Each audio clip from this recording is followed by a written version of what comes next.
Los pasajes del Nuevo Testamento acerca de la resurrección de los muertos, ya sea de Pablo y los otros apóstoles o del mismo Jesús, una vez más no dicen nada acerca de las almas o espíritus inmortales que ya están en el cielo.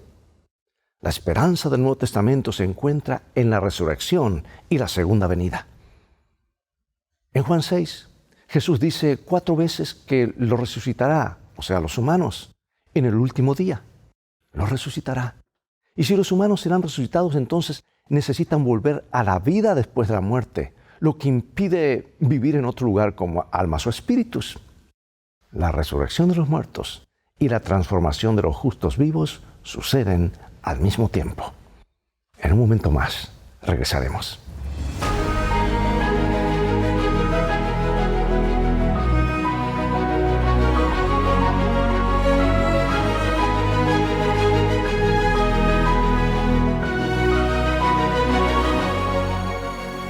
Comenzamos con esta hermosa promesa, 1 San Juan 5, 11 y 12. Y este es el testimonio que Dios nos ha dado vida eterna, y esta vida está en su Hijo. El que tiene al Hijo tiene la vida. El que no tiene al Hijo de Dios no tiene la vida. Aunque escribieron en griego, todos los autores del Nuevo Testamento, salvo Lucas, eran judíos. Y por supuesto abordaron la naturaleza del ser humano desde la perspectiva holística hebrea, no desde la perspectiva pagana griega. Por consiguiente, para Cristo y los apóstoles, la esperanza cristiana no era una esperanza nueva, sino la prolongación de la antigua esperanza ya impulsada por los patriarcas y los profetas. Por ejemplo, Cristo mencionó que Abraham vio y se gozó de ver su día. Judas declaró que Enoc profetizó acerca de la segunda venida. Y en el libro de Hebreos manifiesta que los héroes de la fe esperaban una recompensa celestial que no recibirían hasta que nosotros recibiéramos la nuestra. Y esta declaración no tendría sentido si sus almas ya estuvieran con Dios en el cielo. Al enfatizar que solo los que están en Cristo tienen vida eterna, Juan refuta la teoría de la inmortalidad natural del alma. Efectivamente, no hay vida eterna sin una relación salvífica con Cristo. Por ende, la esperanza del Nuevo Testamento es una esperanza cristocéntrica, y la única esperanza de que esta existencia mortal algún día llegue a ser inmortal. Perdimos la inmortalidad en el jardín del Edén. Jesús nos devolverá cuando venga por segunda vez. Sí, hay esperanza más allá de esta vida. ¿Sabes que Heródoto, el antiguo historiador griego del siglo V a.C., escribió sobre una tribu que con cada nacimiento iniciaba un periodo de duelo porque anticipaban el sufrimiento que enfrentaría el bebé si llegaba a adulto? Aunque este ritual no nos puede parecer extraño, tiene cierta lógica. Porque milenios después, un anuncio en los Estados Unidos a principios del siglo XX decía: ¿por qué vivir si te pueden enterrar por $10? La vida puede ser bastante difícil, lo sabemos, incluso si creemos en Dios y en la esperanza de la eternidad. No obstante, imagínate lo difícil que es para quienes no tienen ninguna esperanza más allá de esta corta y a menudo problemática existencia en este mundo. Más de un escritor secular ha comentado sobre la falta de sentido de la existencia humana, ya que no solo morimos, sino además todos vivimos sabiendo que vamos a morir. Y ser consciente de esto es lo que hace que todo el proyecto de la vida humana, que en sí es duro y doloroso, a veces parezca nulo y sin valor.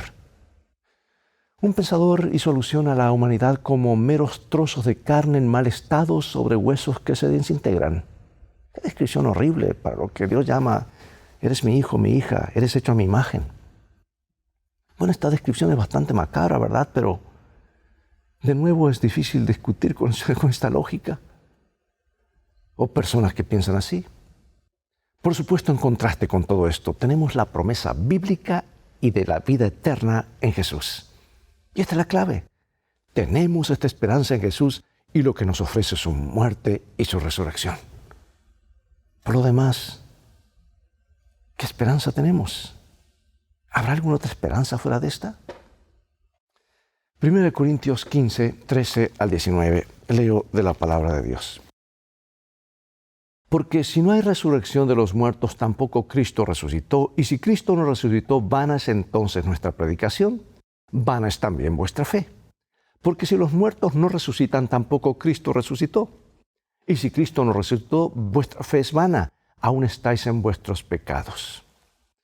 ¿Cuál es el mensaje de Pablo aquí? ¿Cuán estrechamente relacionada está la resurrección de Cristo con la esperanza de nuestra propia resurrección? Pablo es explícito.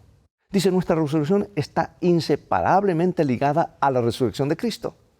Y si no resucitamos, entonces significa que Cristo no resucitó. Y si Cristo no resucitó, entonces, ¿qué? Vuestra fe es vana, aún estáis en vuestros pecados, dice él. En otras palabras, cuando morimos, seguimos muertos y para siempre, y por lo tanto todo es absurdo. Y Pablo está diciendo esto en 1 Corintios 15:32. Si los muertos no resucitan, comamos y bebamos porque mañana moriremos.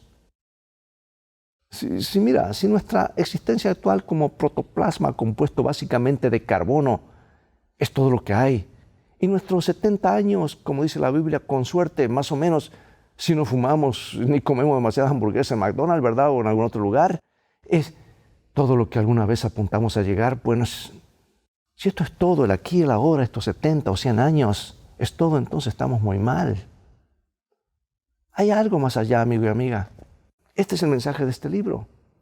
No es de extrañar que Elena de White nos dice en este devocional, hijos e hijas de Dios, lo siguiente: el cielo es de mayor valor para nosotros que cualquier otra cosa, y si perdemos el cielo, hemos perdido todo.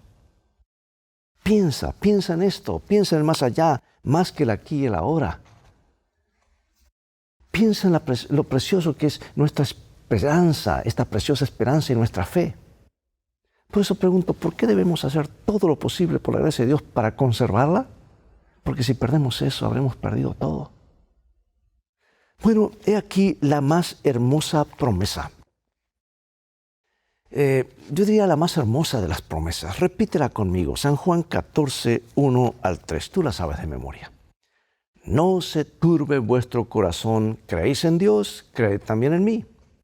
En la casa de mi Padre muchas moradas hay. Si así no fuera, yo os lo hubiera dicho. Voy, pues, a preparar lugar para vosotros.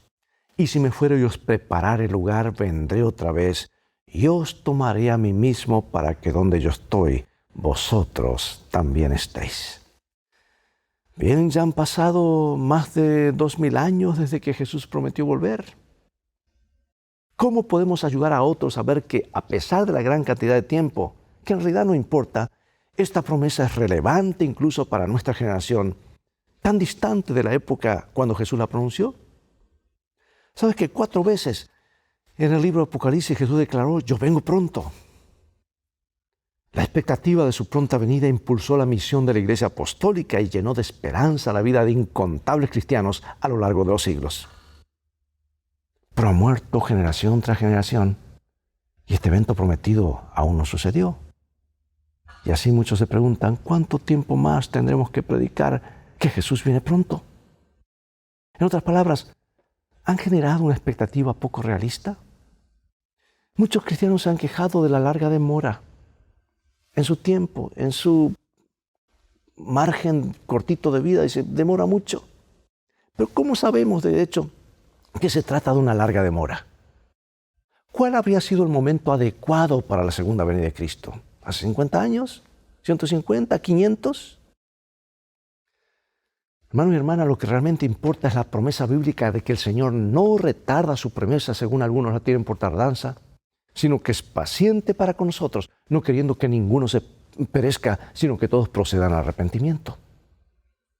Y a pesar de que han pasado tantos siglos desde que Jesús ascendió, la promesa de su venida continúa siendo relevante, incluso en la actualidad. ¿Por qué? Porque todo lo que tenemos es una vida corta, seguida de un descanso inconsciente en la tumba y luego la resurrección final, sin ninguna oportunidad posterior de cambiar nuestro destino. En cuanto a los muertos, como se indica en la lección que ya estudiamos, creo que fue la número 3, debido a que todos duermen y están inconscientes, la segunda venida de Cristo ocurre apenas un momento después de que mueren. Para ti en tu experiencia personal, al igual que para todo el pueblo de Dios en todas las épocas, el regreso de Cristo está a un instante de tu muerte. a un latido de corazón. Eso es dentro de muy poco tiempo, ¿verdad? Es un tiempo muy corto. Por eso cada día que pasa nos acercamos más a la gloriosa aparición de Jesucristo en las nubes del cielo. Un segundo de nuestra parte, un latido de corazón, más el evento que Jesús se acerca. Todo indica de que está más cercano que ayer. Aunque no sabemos cuándo vendrá exactamente, podemos estar seguros de que lo hará. Y eso es lo que realmente importa, porque Él siempre dice la verdad. Y si es cierto que se fue, es cierto que regresará porque Él lo prometió. Bueno, en uno de sus milagros Jesús había alimentado a 5,000 personas con una sola pequeña cantidad de pan y pescado. Y al darse cuenta de que la multitud tenía la intención de proclamarlo rey, Jesús navegó rápido con sus discípulos al otro lado del mar de Galilea, o sea, un lago en realidad, pero lo llamaba el mar. Pero al día siguiente la multitud lo siguió, lo encontró hasta allí, donde pronunció su poderoso sermón sobre el pan de vida, con especial énfasis en el don de la vida eterna. Mira lo que dice San Juan 6, 26 al 51. Respondió Jesús y les dijo: de cierto os digo que me buscáis, no porque habéis visto las señales, sino porque comisteis el pan y os saciasteis. De cierto os digo, no os dio Moisés el pan del cielo, mas mi Padre os da el verdadero pan del cielo. Porque el pan de Dios es aquel que descendió del cielo y da vida al mundo. Le dijeron: Señor, danos siempre este pan. Y Jesús dijo: yo soy el pan de vida, el que a mí viene nunca tendrá hambre, y el que en mí cree no tendrá sed jamás. Y esta es la voluntad del Padre, el que me envió, que todo lo que me diere no pierda yo nada, sino que lo resucite en el día postrero. Y esta es la voluntad del que me ha enviado, que todo aquel que ve al Hijo y cree en Él tenga vida eterna, y yo le resucitaré en el día postrero. No murmuréis entre vosotros. Ninguno puede venir a mí si el Padre que me envió no le trajere, y yo le resucitaré en el día postrero. El que cree en mí tiene vida eterna. Yo soy el pan de vida. Vuestros padres comieron el maná en el desierto y murieron. Este es el pan que desciende del cielo para que el que de él come no muera. Yo soy el pan vivo que descendió del cielo. Si alguno comiere de este pan, vivirá para siempre, y el pan que yo daré es mi carne, la cual yo daré por la vida del mundo.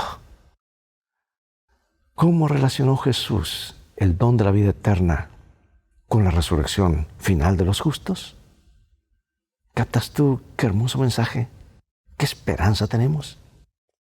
En su sermón Jesús destacó 3 conceptos básicos en cuanto a la vida eterna. En primer lugar, se identificó como el pan que descendió del cielo y da vida eterna al mundo. Y al declarar yo soy, griego ego eimi, ¿verdad? El pan de vida, yo soy el pan de vida, Jesús se presentó como el gran yo soy del Antiguo Testamento. En segundo lugar, Jesús explicó que podemos obtener vida eterna en Él. El que a mí viene, el que en mí cree, tendrá esta bendición, dice. Y finalmente, número 3, Jesús vinculó el don de la inmortalidad con la resurrección final, al asegurar 3 veces a su audiencia: yo le resucitaré en el día postrero. Jesús también hizo esta asombrosa promesa: de cierto os digo, el que cree en mí tiene vida eterna. Por lo tanto, hermano y hermana, el don de la vida eterna ya es una realidad presente. Es un anticipo al aceptar a Jesús de que viviremos para siempre con Él. Pero esto no significa que el creyente nunca morirá, porque la misma expresión, le resucitaré, implica volver a vivir después de haber estado muerto, ¿verdad? O sea que la imagen es clara. Sin Cristo no tenemos vida eterna. Pero aún después de aceptar a Cristo y tener la seguridad de la vida eterna, por ahora continuamos siendo mortales, porque estamos viviendo en este paréntesis de tiempo de pecado, en terreno del enemigo, donde la paga del pecado es muerte. Pero ya tenemos la semilla, Jesús. Al aceptarlo, tenemos ya la vida eterna garantizada si permanecemos en Él. Estamos sujetos a la muerte natural, pero en la segunda venida Jesús nos resucitará. Y en ese mismo momento nos dará el don de la inmortalidad que ya era nuestro. Amados, la garantía de este don no proviene de una supuesta inmortalidad natural del alma, sino de la justicia de Jesús que recibimos por la fe en Él. Medita sobre las palabras de Jesús de que si crees en Él tienes ahora mismo vida eterna. Esta promesa es maravillosa. ¿Cómo puede ayudarnos a afrontar la dolorosa realidad de nuestra mortalidad actual, aunque solo sea temporal? Ocurrió en el primer siglo, los tesalonicenses estaban convencidos de que se concedería vida eterna exclusivamente a quienes permaneciesen vivos hasta la segunda venida. Mira, mi autora favorita declara lo siguiente, inspirado por Dios. Habían protegido cuidadosamente la vida de sus amigos para que no murieran y perdieran la bendición que ellos esperaban recibir al venir su Señor. Pero sus amados, uno tras otro, le habían sido arrebatados. Y con angustia los tesalonicenses habían mirado por última vez los rostros de sus muertos, atreviéndose apenas a esperar encontrarlos en la vida futura. ¿Y cómo corrigió Pablo este error? Esta creencia de que ellos solamente tenían que preservar porque el Señor daría la inmortalidad solamente a los vivos. Dice el apóstol, hermanos, 1 Tesalonicenses, tampoco queremos que ignoréis acerca de los que duermen, para que no os entristezcáis como los otros que no tienen esperanza. Porque si creemos que Jesús murió y resucitó, así también traerá Dios con Jesús a los que durmieron en él. Por lo cual os decimos esto en palabra del Señor, que nosotros que vivimos, que habremos quedado hasta la venida del Señor, no precederemos a los que durmieron. Porque el Señor mismo, con voz de mando, con voz de arcángel, con trompeta de Dios, descenderá del cielo, y los muertos en Cristo resucitarán primero. Y luego nosotros, los que vivimos, los que hayamos quedado, seremos arrebatados juntamente con ellos en las nubes para recibir al Señor en el aire, y así estaremos siempre con el Señor. Por lo tanto, alentaos los unos a los otros con estas palabras. Sí, el San Pablo corrigió este error o este pensamiento que ellos tenían, que solamente los vivos recibían la inmortalidad. ¿Sabes que existe una tendencia histórica a leer en la expresión «traerá Dios con Jesús a los que durmieron en él» más de lo que dice el texto? Porque muchos que aceptan la teoría de la inmortalidad natural del alma sugieren que Cristo, en su segunda venida, traerá consigo del cielo las almas de los justos muertos que ya están allí con Dios, para que esas almas puedan reunirse con sus respectivos cuerpos resucitados. Pero esa interpretación no armoniza con las enseñanzas generales de Pablo sobre el tema, ni de toda la Escritura. Lee las palabras de este teólogo no adventista sobre el verdadero significado de este versículo. Aquí está, en esta J.A.D. Weimar, comentando de 1 Tesalonicenses 1 y 2. Dice, la razón por la que los cristianos tesalonicenses pueden tener esperanza mientras lloran por los miembros muertos de su iglesia es que Dios los traerá, es decir, resucitará a estos creyentes fallecidos y hará que estén presentes en el regreso de Cristo de modo que estarán con Jesús.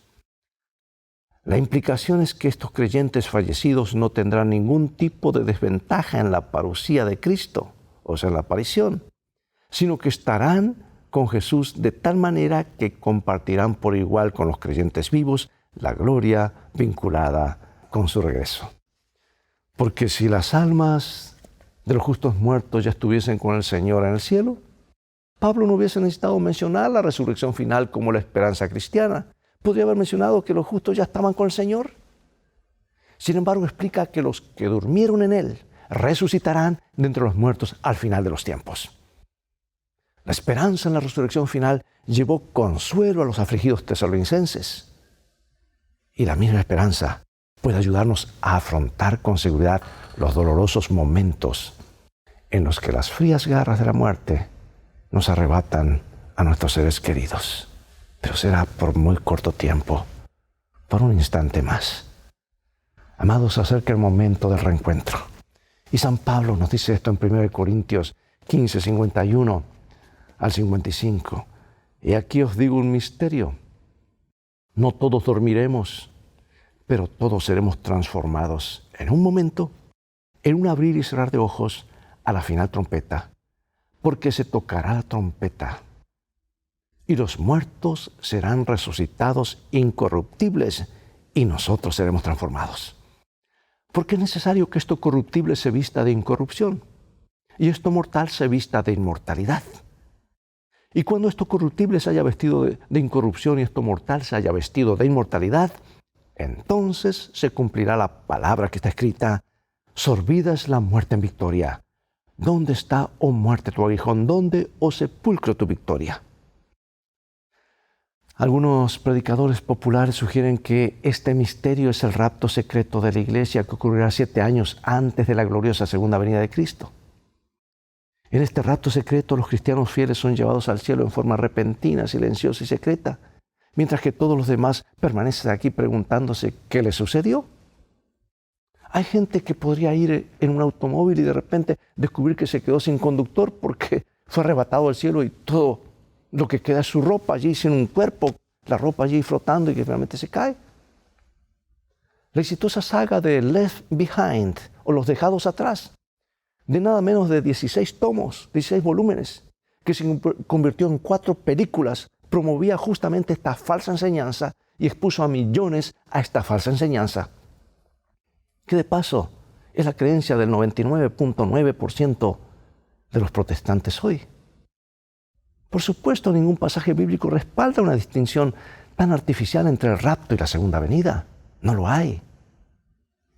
El misterio, amados, al que se refiere Pablo es simplemente la transformación de los justos vivos que se unen a los justos resucitados en la segunda venida de Cristo. Ese es el gran rapto. No hay un rapto secreto, porque la segunda venida será visible, será audible, será el evento más estrepitoso. No será nada secreto para todos los seres humanos vivientes. Y tanto la resurrección de los muertos como la transformación de los vivos ocurrirán cuando, al sonido de la trompeta, esa voz de trompeta, en la venida de Cristo. La segunda venida de Cristo dará lugar al encuentro más asombroso que jamás haya existido. Los justos vivos son transformados en un momento, en un abrir y un cerrar de ojos, en un instante, y tendrá que ser así para poder ver la gloria de Dios. Y a la voz de Dios son glorificados. Y ahora se vuelven inmortales. Ahora Jesús nos devuelve la inmortalidad, la que perdimos por los engaños de la serpiente en el jardín del Edén.